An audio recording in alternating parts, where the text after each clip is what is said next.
Noong 23 ng Pebrero ay binisita ng UNTV at ng Good Morning Kuya staff ang mga residente ng Barangay San Vicente, Quezon City upang maghatid ng libreng medical at legal consultation. Ang may 6,000 populasyon ng barangay ay pinangungunahan ni Kapitana Christine Del Adraneda. Ayan, sobra, lubos-lubos po ang pasasalamat namin.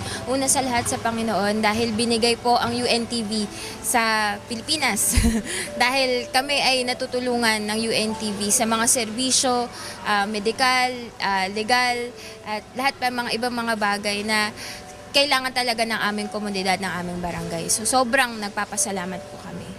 Higit sa 100 mga kasangbahay natin ang nakapagdulog ng kanilang mga problemang legal at medikal sa mga katuwang na doktor at abogado ng Good Morning Kuya at ng UNTV.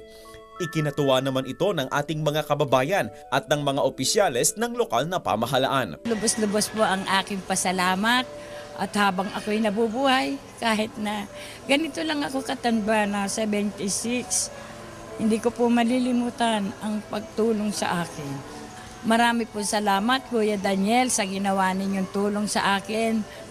Sana po patuloy po kayong i-bless ng ating Panginoon para maging blessing po kayo lalo sa ibang tao. Kagaya po namin na maraming mga pangangailangan at maraming kailangang ayuda, sana po pagpatuloy po kayong biyayaan ng ating Panginoon at gawin po kayong instrumento na maipamahagi ang blessings na ito sa ating kapwa.